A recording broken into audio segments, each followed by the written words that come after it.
सभी दोस्तों को हमारा नमस्कार। जो हमारी सीरीज चल रही थी जिसका नाम है सुपर 30 सीरीज, सुपर 30 सीरीज में कंटिन्यू करते हैं आगे। हम स्लॉट नंबर 30 का नेक्स्ट पार्ट जो है, जो बहुत ही इंपॉर्टेंट है पीजीटी एग्जामिनेशंस के लिए। और आप ये जानते हैं कि एग्जामिनेशन क्वेश्चन की प्रैक्टिस एग्जामिनेशन के पॉइंट ऑफ व्यू से बहुत इंपॉर्टेंट है, और आप चाहते हैं कि पीजीटी एग्जामिनेशन आपका एक बार में क्लियर हो, तो ये वीडियो आप अपने दोस्तों तक जरूर शेयर करिए। पहली बार में अगर आपको क्रैक करना है पीजीटी एग्जामिनेशन तो एरोमा केमिस्ट्री क्लासेस के प्लेटफॉर्म को ज्वाइन जरूर करिएगा। 95 क्वेश्चन जो है ये क्या कहता है, निम्न अभिक्रियाएं अनुरूप अनुक्रम में प्रयुक्त अभिकर्मक एवं परिस्थितियां ए बी सी, यानी कि आपको यहां बताना ए क्या है, यहाँ बी क्या है, यहाँ सी क्या है।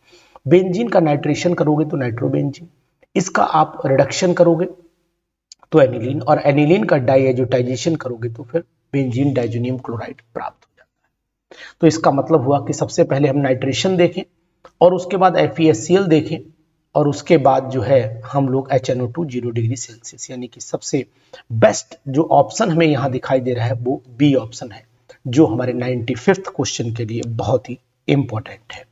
तो आप इसको टिक कर लीजिए और चेक कर लीजिए कि हमारा ये पार्ट बहुत ही important, very very important for PGT examination. रंजक परीक्षण में विभेद कैसे करेंगे, 96 क्वेश्चन क्या कहता है। 96 क्वेश्चन ये कहता है रंजक परीक्षण, रंजक मतलब डाइज, मतलब कलर में हम लोग कैसे डिफरेंस करेंगे, यानी कि अगर हम लोग इनमें डिफरेंस करना चाहते हैं, एथिलएमीन में कोई टेस्ट बताना है आपको, तो एथिलएमीन एवं एनिलीन ये दोनों डाइज वाले टेस्ट शो करते हैं। तो आप में सबसे एनिलीन का जो कलर वाला टेस्ट है वो इथाइलएमीन और एनिलीन दोनों ही यही डाइज में काम आते हैं, यानी कि डाई को टेस्ट करने के लिए यही यूज किए जाते हैं। तो आपको यहाँ मेथिल और एथिलएमीन नहीं, एनिलीन और एथिलएमीन का प्रयोग किया जाता है, ये बात आपको याद रहनी चाहिए, बहुत इंपॉर्टेंट है ये रिएक्शन। और दूसरी चीज आपको और बताने की कोशिश करेंगे यहाँ पर कि अगर ऐसे क्वेश्चंस आते हैं तो ऐसे क्वेश्चन बिल्कुल पैट क्वेश्चन बोले जाते हैं। निम्न अभिक्रियाएं अनुक्रम में ABC क्या है, यहाँ पर भी ABC पूछा है, तो ये हॉफमैन्स ब्रोमाइड है तो यहाँ पर एनिलीन होना चाहिए, और यहाँ पर ये कार्बेलामीन रिएक्शन है तो यहाँ पर आइसोसाइनाइड, और इसका अगर हाइड्रोलिसिस कर देते हैं आइसोसाइनाइड का तो फिर हमें जो प्राप्त होता है वो क्या होना चाहिए, वो मेरे हिसाब से फिर एनिलीन होना चाहिए। तो यहाँ पर जो ऑप्शन आना चाहिए वो आपका ऑप्शन नंबर बी सही होना चाहिए, यानी पहला एनिलीन, दूसरा आइसोसाइनाइड, तीसरा भी एनिलीन ही होगा, यानी कि ऑप्शन नंबर बी यहाँ पर राइट ऑप्शन है, बहुत ही इंपॉर्टेंट। 97th क्वेश्चन भी बहुत ही जबरदस्त क्वेश्चन है, आप इसको भी जरूर कर लीजिए। एनिलीन के डाइएजोटाइजेशन से आपको क्या मिलेगा,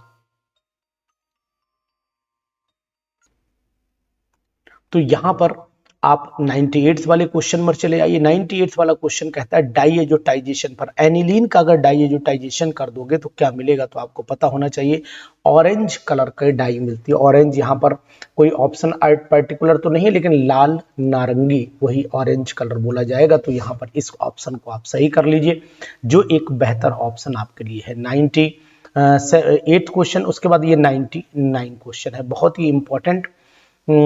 हाफमैन मस्टर्ड ऑयल अभिक्रिया, हाफमैन्स मस्टर्ड ऑयल अभिक्रिया, वेरी वेरी इंपॉर्टेंट। तो यहाँ 98th वाला क्वेश्चन कहता क्या है वो आपको बताने की कोशिश करेंगे। मुझे लगता है ये वाला 97 रहा होगा, ये 99 क्वेश्चन रहा, क्योंकि इसके बाद 100 दिया है, रिपीट कर गया तो ये 99 कर लीजिए। 99th क्वेश्चन आपका क्या कहेगा वो आप समझना। हाफमैन्स मस्टर्ड ऑयल तो आपको सल्फर वाली रिएक्शन है जो सभी जानते हैं, और इस रिएक्शन में हाफमैन्स में एनिलीन जो है वो कार्बन डाइसल्फाइड से रिएक्शन करती है KOH के साथ में। तो आंसर फिर कौन सा होना चाहिए, ये वाला आंसर होना चाहिए, बहुत ही बेटर। ये तो बिल्कुल 11th वाला क्वेश्चन है, बहुत सिंपल क्वेश्चन है, कर सकते हैं आप। 100 वाला सिर्फ जो रिएजेंट होता है ये सिर्फ रिएजेंट एनिलीन के साथ में और बेंजल्डिहाइड की रिएक्शन से बनता है, तो आप यहाँ से H2 निकाल दीजिए, बाकी सब जोड़ दीजिए, यानी ए ऑप्शन यहाँ पर राइट हो जाएगा। ठीक है, इसके बाद चल लेते हैं एनिलीन के साथ HNO2 की रिएक्शन। अगर आप कराते हैं तो फिर क्या बनेगा, तो 101 वाले को अगर हम लोग देखते हैं, 101 से अगर HNO2 की एनिलीन से कराओगे तो डाइएजोटाइजेशन बनेगा, तो यहाँ पर तो मुझे कोई एक ऑप्शन दिखाई नहीं। एनिलीन के साथ HNO2 की अभिक्रिया में अधिक ताप होने से क्या बन जाता है? तो अगर अधिक ताप ले लोगे तो हाइड्रोलिसिस हो जाएगी। हाइड्रोलिसिस हो जाएगी तो इसका मतलब ये हुआ कि वैसे तो एनिलीन का डाइएजोटाइजेशन होगा और उसके बाद दोबारा HNO2 से फर्दर करा दोगे तो फिर यहाँ पर फिनॉल बनने के चांस ज्यादा हो जाएंगे, जबकि आपको ऐसा लगेगा कि अधिक ताप की बात कर रहा है, इसीलिए ध्यान देना पड़ेगा कि अधिक ताप पर फिनॉल प्राप्त हो जाता है, क्लोरोबेंजीन फिनॉल प्राप्त हो जाता है, इस बात का ध्यान देना। लो टेम्परेचर पर तो डाइएजोटाइजेशन हो जाता है। बहुत ही अच्छा क्वेश्चन ये भी था। तो ऐसे क्वेश्चंस की अगर आपको डिटेल हमारे साथ जुड़ना है तो जुड़िए। इस रिएक्शन को आप लोग जानते हैं, वाल्स-शीमन रिएक्शन कहते हैं, खूब पढ़ाते हैं आप लोग इस रिएक्शन को। वाल्स-शीमन अभिक्रिया के नाम से जानी जाती है ये रिएक्शन, है ना, याद होगी आपको, अभी भी याद होगी, मैं जान रहा हूं। और बुचर अभिक्रिया का प्रयोग, कितनी बढ़िया रिएक्शन आ गई आपके सामने। बुचर अभिक्रिया का प्रयोग जो है वो नेफ्थाइल एमीन के संश्लेषण में किया जाता है। ये मैंने आपको पॉलीन्यूक्लियर हाइड्रोकार्बन में पढ़ाई है, पॉलीन्यूक्लियर हाइड्रोकार्बन। ये PNH अगर आपने पढ़े हैं तो मान लीजिए कि वाकई में बहुत ही इंपॉर्टेंट रिएक्शन होगी आपके लिए। एनिलीन की अभिक्रिया ठंडे में नाइट्रस एसिड से कराओगे तो आपको बेंजीन डाइजोनियम क्लोराइड मिल जाता है। ये भी क्वेश्चन बहुत ही अच्छा है, तो यहाँ पर बेंजीन डाइजोनियम क्लोराइड को आप टिक कर लीजिए। बेहतर क्वेश्चन, इंपॉर्टेंट क्वेश्चन। ये 30 का स्लॉट बहुत ही जबरदस्त होता है। एनिलीन का डाइजेशन कराओगे तो बेंजीन डाइजोनियम क्लोराइड बनता है, फिर फिनॉल बनेगा। फिनॉल यानी कि बी ऑप्शन, अगर 105 वाले पे चला जाता हूं तो साफ साफ निकल रहा है कि भाई फिनॉल बनेगा हाइड्रोलिसिस करने पर। माध्यमिक यौगिक तो BDC होगा। इसके आगे बढ़ जाइए आप 106 पर चले आइए। एनिलीन और क्लोरोफॉर्म तो आप जानते हैं आइसोसाइनाइड बनता है, इसमें बहुत बड़ी बात नहीं है, तो यहाँ आइसोसाइनाइड पर आप टिक कर लीजिए। बेहतर क्वेश्चन के स्लॉट पर जरूर अनुसर को सराहिए। बेंजीन डाइजोनियम क्लोराइड का जल अपघटन करने से क्या मिलता है? तो जल अपघटन से फिनॉल मिलता है। कई बार ये क्वेश्चन ऊपर भी हमने डिफरेंट तरीके से ये क्वेश्चन आपके सामने रख दिया। अब आपकी जिम्मेदारी कि आप इसे कितने अच्छे ढंग से सॉल्व कर लेते हैं। अब आप आ जाइए, एनिलीन का रिडक्शन करा दीजिए। एनिलीन किसके रिडक्शन से बनाई जाती है, सॉरी मतलब किसका रिडक्शन कराएं कि एनिलीन बन जाए? तो नाइट्रोबेंजीन का करा दीजिए, सिंपल सी बात है, कोई बहुत बड़ी बात नहीं है। बेंजाइल एमीन की HNO2 से अगर रिएक्शन कराओगे तो यहाँ एल्कोहल मिलता है, तो एथिल अल्कोहल नहीं बेंजाइल अल्कोहल मिलता है। तो यहाँ पर benzyl alcohol, sorry benzo alcohol नहीं मिलता है, बेंजाइल अल्कोहल मिलता है। तो यहाँ पर आप ए ऑप्शन पर चले जाइए और ए ऑप्शन आपके लिए यहाँ पर बेहतर ऑप्शन माना जाएगा। तो क्वेश्चन दमदार है और दमदारी के साथ आप भी जुड़े हुए हैं हमसे, और हम तो कहते हैं ऐसे क्वेश्चन आप जरूर कर डालिए। देखो 110 वाला क्वेश्चन क्या कह रहा है, इस रिएक्शन को कंप्लीट कर देना है। कंप्लीट में कुछ नहीं है कि यहाँ से HCl निकाल दीजिए और कंपाउंड डायरेक्ट जोड़ दिए। तो यहाँ 110 वाले में सोचना नहीं, समझना नहीं, मैदान को साफ कर देना है। ये जो हिस्सा है ये एक्चुअल में अटैच हुआ है, यहाँ पर O है, सही कर लीजिए इसे, यहाँ पर आपका O है, और ये वाला हिस्सा नहीं, ये हिस्सा गड़बड़ जुड़ा हुआ है। बी ऑप्शन ये नहीं सही है, आपका ऑप्शन नंबर यहाँ पर बी ये वाला सही हो जाए, क्योंकि HCl यहाँ से निकलेगा, ये वाला H और यहाँ से Cl, तो इतना हिस्सा आपका जुड़ जाएगा। बिल्कुल सही है। तो एसिटेनिलाइड इसका नाम है। बेंजेनिलाइड अगर C6H5 होता तो बेंजेनिलाइड बोल देते हम। बेंजीन डाइजोनियम क्लोराइड और हाइपोक्लोरस अम्ल को आपस में रिएक्शन करा दें तो आपको पता होना चाहिए बेंजीन मिलता है। ये रिएक्शन आपको BDC में मैंने खूब ढंग से पढ़ाई थी। यहाँ पर कुछ नहीं करना है, बेंजीन डाइजोनियम क्लोराइड यानी C6H5N2Cl ले लेते हैं और H3PO2 को रिएक्शन कराते हैं, वाटर मिला देते हैं, तो आपको याद आया होगा कि C6H6 यहाँ पर बन जाता है। बहुत ही इंपॉर्टेंट 112वां क्वेश्चन देखिएगा। 112वां का आपको ऑप्शन, ये कौन सी अभिक्रिया है, CuCl है, तो सैंडमेयर को हम लोग टिक कर लेते हैं कि भैया ये सैंडमेयर रिएक्शन है।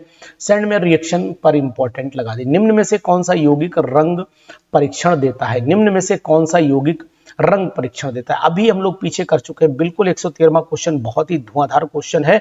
एनिलीन देता है रंग परीक्षण, रंजक जिसे बोलते हैं रंग परीक्षण यही देता है। कार्बेल एमीन अभिक्रिया दी जाती है, कौन देता है कार्बेल अमीन अभिक्रिया, ये आपको बताने की कोशिश करेंगे। कार्बेल अमीन अभिक्रिया 1 डिग्री अमीन देते हैं, यानी प्राथमिक अमीन द्वारा दी जाती है। ये भी इंपॉर्टेंट है। 115वां क्वेश्चन पर चले आइए। 115वां क्वेश्चन भी बहुत इंपॉर्टेंट है और 115वां क्वेश्चन क्या कहता है वो मैं आपको बताता हूं कि मिथाइल ऑरेंज कुछ नहीं है, डाइएजोटाइजेशन में N के साथ 2 CH3 जोड़ दी, ऐसे यानी ए ऑप्शन यहाँ पर राइट ऑप्शन है। इंपॉर्टेंट क्वेश्चन की सीरीज चल रही है। इस 116 वाले वाले पर चले आइए तो यहाँ पर अगर हम नॉन पोलर विलायक में ब्रोमीन को फिनॉल के साथ, तो आपको पता होना चाहिए नॉन पोलर लिया है तो फिर आर्थो पैरा वाला प्रोडक्ट बनना चाहिए। तो 116वें क्वेश्चन का अगर हम लोग जवाब ढूंढते हैं तो हमें पैरा वाला प्रोडक्ट मेन होगा, तो यहाँ पर पैरा वाले पे हम लोग टिक कर लेते हैं, नॉन पोलर है। कार्बन डाई अगर जलीय वाटर होता तो फिर नीचे डी वाला ऑप्शन यहाँ पर राइट हो जाता। बहुत ही अच्छे क्वेश्चंस, आपके कमेंट का हमें इंतजार रहेगा, क्योंकि आप कमेंट हमें करेंगे तो हम और मोटिवेट होंगे। बेंजीन और टॉल्यून का एक मिश्रण जो होता है वो आपको पता होना चाहिए कि एक आदर्श मिश्रण यानी कि आइडियल सॉल्यूशन बनाता है, तो ए ऑप्शन यहाँ पर सही होगा। सर्वाधिक प्रबल अम्ल है, सर्वाधिक प्रबल अम्ल कौन सा है ये आप बताएंगे, तो सर्वाधिक प्रबल अम्ल आपको यहाँ पर ये वाला 2,4,6 ट्राइनाइट्रोफिनॉल को हम लोग टिक करेंगे, इस वाले पर टिक कर लीजिए, बहुत ही इंपॉर्टेंट। और 2 हाइड्रोक्सी बेंजोइक एसिड को अगर तो आपको पता होना चाहिए जिंक चूर्ण के साथ जब कराते हैं तो फिनॉल वाला हिस्सा तो बेंजीन में कन्वर्ट हो जाएगा, तो बेंजोइक एसिड केवल हमारे पास में बचेगा, तो यहाँ हम बेंजोइक एसिड पर टिक कर लेते हैं, जो बहुत ही इंपॉर्टेंट हमारे लिए क्वेश्चन है। इसके बाद आ जाइए क्वेश्चन नंबर 120। 2 ग्राम फिनॉल को अगर 2,4,6 ट्राइनाइट्रो फिनॉल में परिवर्तित करने के लिए कितने ग्राम बेंजीन की आवश्यकता पड़ेगी, है ना बेहतर क्वेश्चन। तो अगर इस क्वेश्चन को आप कमेंट बॉक्स में हमारे पास भेजेंगे तो मैं उम्मीद करूंगा कि मैं इसका जवाब का आपसे इंतजार करूंगा, क्योंकि हमारी सीरीज चल रही 120 वाले क्वेश्चन का अगर आप जवाब नहीं दे पाए तो जवाब मैं दूंगा, लेकिन मैं इंतजार करूंगा कि आप इसका जवाब हमें कमेंट बॉक्स में जरूर दें कि आखिरकार 2 ग्राम अगर हम लोग फिनॉल लेते हैं तो कितने में कन्वर्जन हो जाएगा। हिंट आपको मिलना, हिंट क्या दें, इसमें आपका आंसर होना चाहिए। फिनॉल सांद्र सल्फ्यूरिक अम्ल की उपस्थिति में HNO3 से अभिक्रिया करता है, तो आपको पता होना चाहिए अगर फिनॉल रिएक्शन करता है तो यहाँ पर पिक्रिक एसिड बनता है। फिनॉल सांद्र सल्फ्यूरिक अम्ल की उपस्थिति अगर HNO3 के साथ में तो पिक्रिक एसिड फाइनल हो जाता है, तो डी ऑप्शन यहाँ पर राइट है। तो सुपर 30 की ये सीरीज हम आपको जबरदस्त करके देंगे, लेकिन आज इंतजार करेंगे कि अगर वास्तव में आपने पीजीटी की तैयारी की होगी और आप पीजीटी के लाल होंगे तो 120 में का जवाब आप जरूर दे देंगे, इसका हम इंतजार करेंगे। तो 120 में के इंतजार के साथ में नेक्स्ट 30 क्वेश्चन का स्लॉट फिर आपके सामने रखेंगे।